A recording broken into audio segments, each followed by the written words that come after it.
All right, welcome back, YouTubers. This is a thing that I used to do years and years and years ago, and then I'd say, okay, data was less prevalent than it is nowadays, and you couldn't really run scenarios to figure out if your betting scheme is good or bad. But I've upgraded from 1985 to 2017, all the games, 16,000 line results. So divide that by, well, 16,024. So divide that by 2. I can't do the math in my head, but it's 8,012 games, a regular season.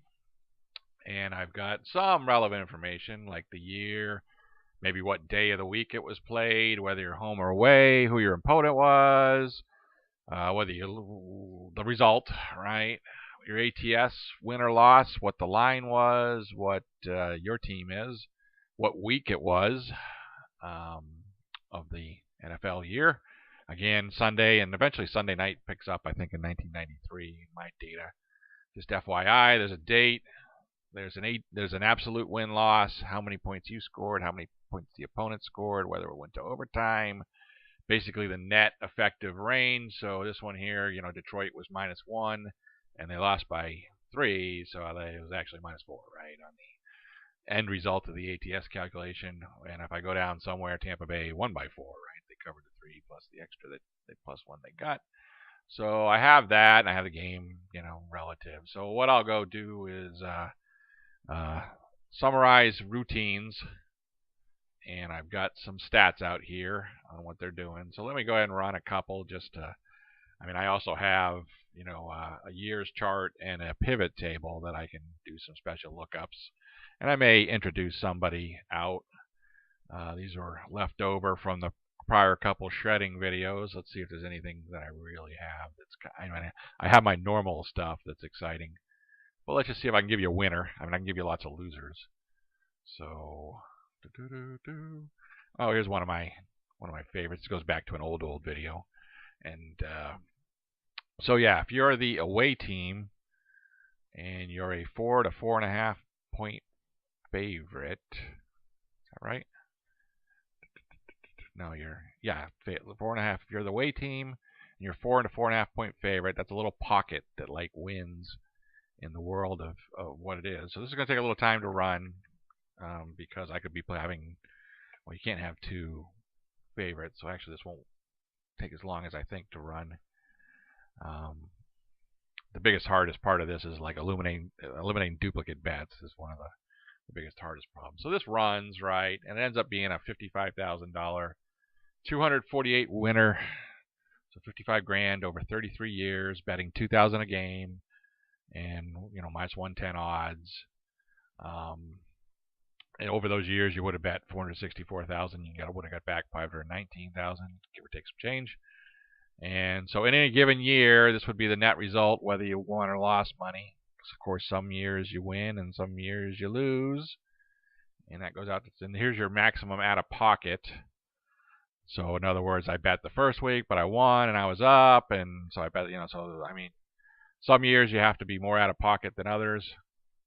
But that's the bankroll essentially you would need for that year. It's always a negative number. You always need some bankroll to start. Excuse me. Unless you don't play any games that year. So the maximum year was -14,000. I can go find that year. Doesn't really matter because I'm going to scale it all to the maximum worst possible. That's the worst possible year I had. A lot of years I didn't need 14,000. The number of years that broke 20,000, because I usually advocate rounding, scaling things to $20,000. It was 0 because it's -14. The 14,000 was the biggest bankroll I needed on any given year. I had 232 bets, and I won 136 of them, or 58.6%. So this is a 58.6% winning scenario. If you can go and estimate that the covers.com line will be at game time -4 or -5, and you're an away team, so you're a away favorite, then go ahead and dump money on it. In the real world, you're going to do 7 bets per year. Don't be too excited about that. You're going to win $238 a bet. If I were to round my bet amount up so that the 14,000 goes to 20,000, then I can't do that math in my head. But it's, it goes from $55,000 to $78,000 of winning because you're going to be betting, 3,000. A little under 3,000. 2,900, 2,800 would be your bet instead of 2,000. And anyways, your average per year currently at the 2,000, you're going to win on average 1,674 or 11% against the 14,000, almost 12%. But if you had just 20,000 sitting around and you just bet 2,000 instead of scaling, then you would be 8. So really you're close to 12 or 8%. So hey, I just gave you a winning strategy that will basically get you 12% ROI for the regular seasons, on an average, if you played every single time, and you could go identify that crap. So you're welcome. What would that look like in years?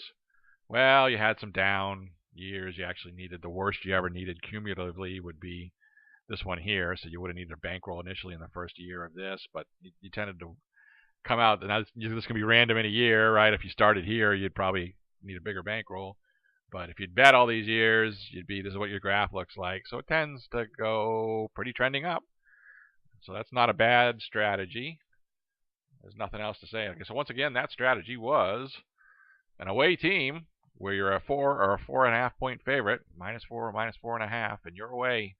And that's the game. That's put your money on it. So there's a winner. Now, what I like to do sometimes, eventually if I can stack that with other winners, right? So I think I've done something like that before. Let me just do the Monday night, Sunday night, right? Because I know that if you watch that other video where I provide some commentary, so if I blow people out on a Sunday or a Monday, well, if I blow people out on a Sunday, I didn't do that. That's an interesting. Let me just do 14 point. Change that back to 14. That was a worse loser. So yeah, the old traditional Monday night, if you blow someone out, how are you going to do the next week? And I already know the answer is probably 20,000 something, but let's just take a look at what the data says. 20,708 over all those years. So yeah, that actually showed up. So yeah, your maximum out of pocket in a given year was 10,000, 192 bets, 106 win, 55% winner. So here's another winner for you. If somebody blows somebody out by greater than 14 points on Monday night, go ahead and pick them next week. The next game that they play, and you'll have another add-on. But what I want to do is I want to do Sunday night now because Sunday night is now the prime, and my Sunday night data doesn't start till like 1993, unfortunately, the term, or 1996. But I would win $16,000 on top of that, out of pocket $8,000. So now I can start to combine these and try to find good combinations of stuff. And that's what I used to do for money, and now I can do them for free. What was this one? Plus 16,536. But now I got one where I combined it on Sunday or Monday. And so I kind of win the combination of that money, but I'm kind of interested in what the scalability is. So let me go run that.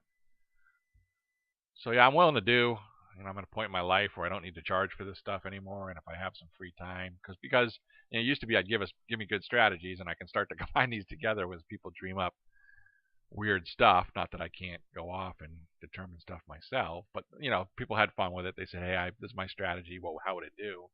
And they don't want to do all the math, right? And I would do it for them for like $25 or something, and be like, oh, that's a losing strategy. And it kind of got old, but especially where but you're just testing theory. So again, this one ended up being plus 37 over the years, 12,000 out of pocket, scalability. So it's a little bit less ROI. It's 9% ROI, but you can make 9% if your Sunday or Monday night team blows out somebody by 14 or more points, and you go bet them the next time. You'll be betting 8.5 bets per year.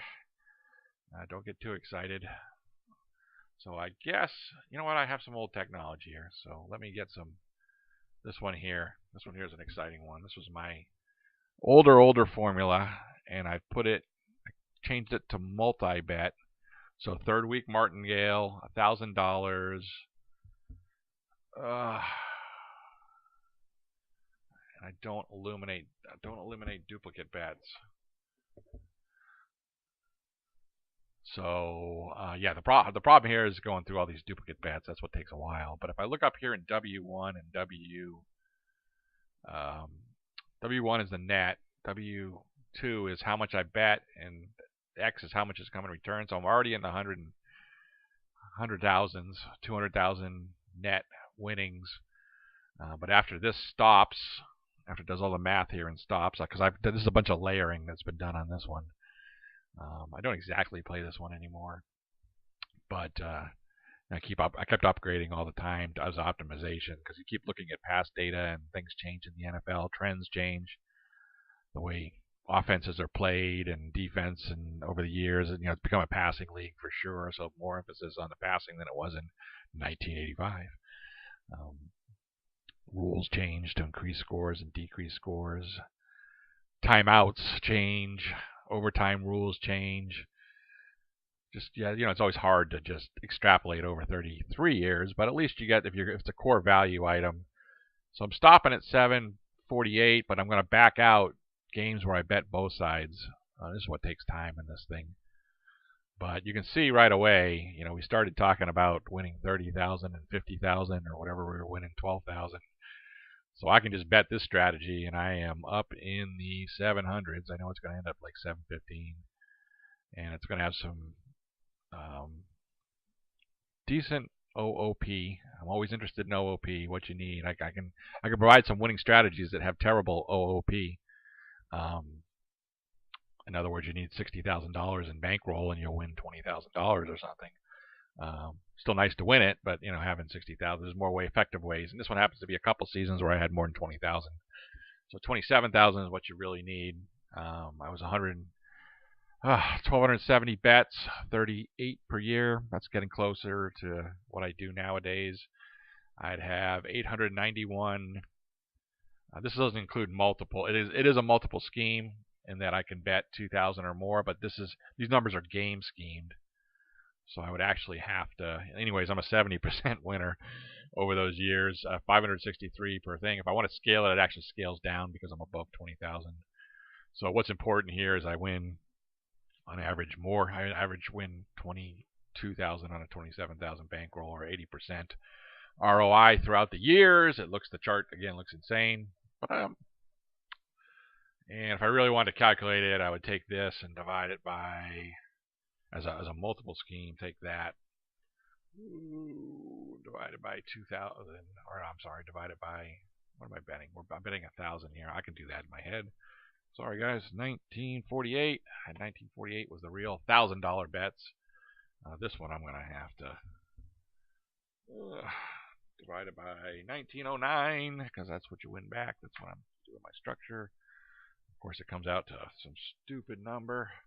And what is the number here? It equals this. That many wins on that many plays. Shit, I don't need to do anything else. 72. So 72% on the $1,000 multiple scheme. If I just count each bet as $1,000, and sometimes I'll bet more than one time per game. Pretty good number over the years. That's why I just had some down years in the recent years. I want you to know that again, this was optimized through these years up to about here. And so I think I won a couple years, and then I've had a couple losing, and it's tailed off. That's part of that. You don't guarantee to win going beyond it. But there's other data I can do. So, I'm open to suggestions. Let's go ahead and quote one below if you'd like to know how some certain strategy that I can provide. I don't have yardage data here. I'm not going to go get it for this exercise. If you can just dream up some combos, like even if I have to do a little more programming, like some of the ones that were in the other video, I might go through those videos and do those. But I've got a number of winners and a number of losers. There's lots of losers, right? So and typically when you just do one, you either don't win a lot or you don't lose a lot. But again, one of the recommendations they had is if you got blown out on a Monday night, they're going to play real hard the next week. That's what the video said. Well, it ends up you're going to lose $51,000 over the year. They actually don't play any harder the next week. They lay down like dogs. They lay down like a dog on a Monday night and get blown out by 14 or more. They're going to lay down by a dog ATS the next week. They are what they are. They're not professionals. They're not embarrassed. They suck. All right, guys.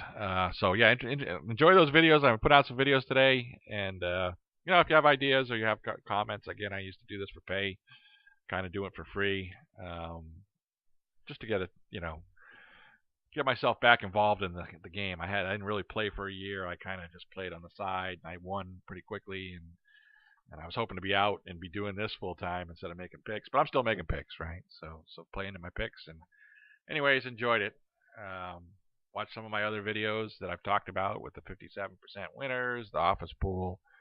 There's a bunch of entertaining videos. Dogs versus home. That's an interesting one. In that, why you see a lot of dogs being picked by me, even though usually winners win ATS. You just have to pick the right dogs, because winners, even though they win ATSs, they're also just overall very hard to win money. That's why everybody picks them, and that's why Vegas makes a ton of money, and a lot of people go broke, and a few people take all the broke people money and buy stuff with it, like me, and spend their time plowing over old Excel files. All right, see you guys.